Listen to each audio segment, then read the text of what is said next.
તમને કહું કે ભીમની અંદર 10,000 હાથીઓનું બળ હતું. એ કેવી રીતે આવ્યું એની વાત આપણે આજ કરીશું, બરાબર? ભાઈ ભીમ અને પાંડવ પુત્ર હતો. ભીમ હતો એ પાંડવો અને કૌરવો. ભાઈ કૌરવો અને પાંડવો છે જે ગમતા નહીં. એમાં ભીમ તો એમને જરાય ના ગમો.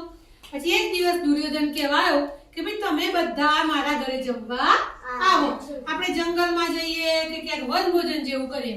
પાંડવો તો ના પાડી કે અમારે ક્યાંય જમવા આવવું નથી. ભાઈ યુધિષ્ઠિરે મોટા ભાઈ હતા ને, બધાને સમજાયા કે એવું ના કરાય, આપણે તો આપણે ભાઈઓ કહેવાય, આપણે એમના ઘરે જમવા જઈશું અને બધા સાથે મળીને રમીશું.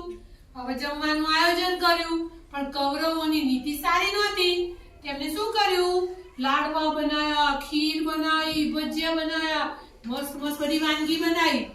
પણ ભીમના લાડવામાં ઝેર નાખ્યું અને જે બીજા ભાઈઓ હતા ને ભાઈ પાંડવોના, એમાં એમને ઘેનનું ગોળી નાખી કે ભાઈ આ બધા સૂઈ જાય. બધાને જમાડ્યા, પણ ભીમને તો ઘણું બધું જમવાનું જોઈએ. એટલે ભીમ તો બીજા લાડવા લાવો, ભાઈ બીજા લાડવા લાવો. એટલે પેલા સાદા લાડવા ખાધા, પછી ઝેરવાળા લાડવા લાવ્યા. જેવા બધા જમી ગયા, નકુલ ને સહદેવ તો બોલવા લાગ્યા કે ભાઈ આજે જમવાની તો બહુ મજા પડી ગઈ.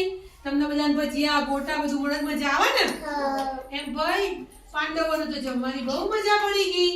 પછી બધા કે ભાઈ મને તો ઘેન ચડવા લાગ્યું, બધા તો સુવા લાગ્યા.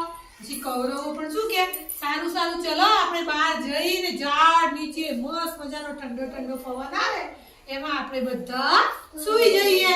કૌરવો તો ભાઈ ખાલી ખાલી સુવાનો ઢોંગ કરવા લાગ્યા કે ભાઈ મને ઊંઘ આવી, પેલું કે મને ઊંઘ આવી. કૌરવો કેટલા હતા બેટા? કેટલા ભાઈઓ હતા? 100. કેટલા ભાઈઓ હતા? 100. બધા વારાફરતી ઝાડ નીચે સૂઈ ગયા. પાંડવોને પણ ઊંઘ આવી ગઈ બધાને. પણ ભીમને તો શું નાખી તું ભાઈ લાડવામાં? ઝેર નાખી તું. ભીમને તો ઝેર ચડ્યું ભાઈ. કૌરવો તો પાછા આંખ ખોલીને જોઈ લીધું, હા બધા ઊંઘી ગયા છો. પછી પેલા વેલા બધું હોય ને ડાળખા ઝાડના લાઈ અને ભીમને બરાબર બાંધી દીધા અને ભીમને નાખી દીધો નદીમાં. ક્યાં નાખ્યો ભાઈ? નદીમાં. ભીમ તો છેક નદીના તળિયે જતો રહ્યો ભાઈ. અને પછી તો પાંડવો તો જાગ્યા, ભીમને શોધવા લાગ્યા. ભીમ ભીમ ભીમ તું ક્યાં છો? ભીમ તું ક્યાં છો?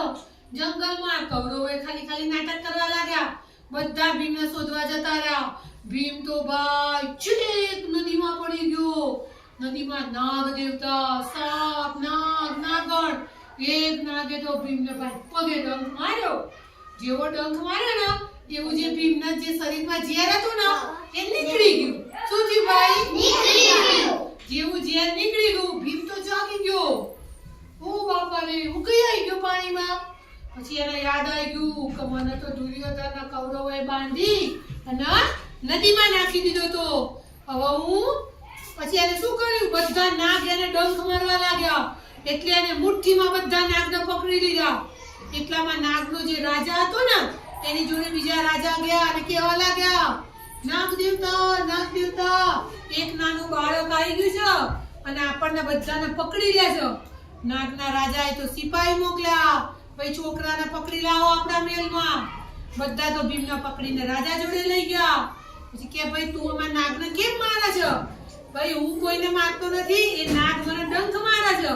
તું આવ્યો કઈ રીતે? પછી એને વાત કરી કે હું તો પાંડુ રાજાનો પુત્ર ભીમ છું. મારી માતાનું નામ કુંતી છે કે હું કુંતીનો પુત્ર છું.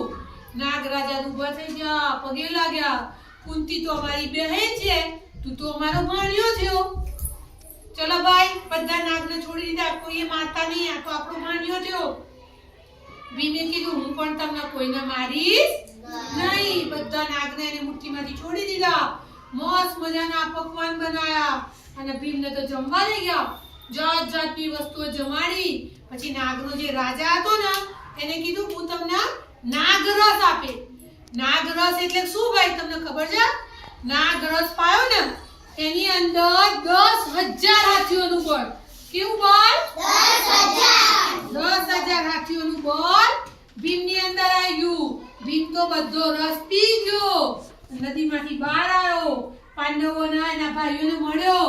પછી એને વાત કરી કે ભાઈ આ રીતે મને કૌરવોએ બાંધી નદીમાં નાખી દીધો તો હું નાગલોકમાં ગયો તઈ મેં આ રીતે રસ પીધો અને મારી અંદર હવે તાકાત આવી ગઈ બળ આવી ગયું બરાબર કાલે તમને બીજી એક ભીમની વાર્તા કહીશ તાળી પાડો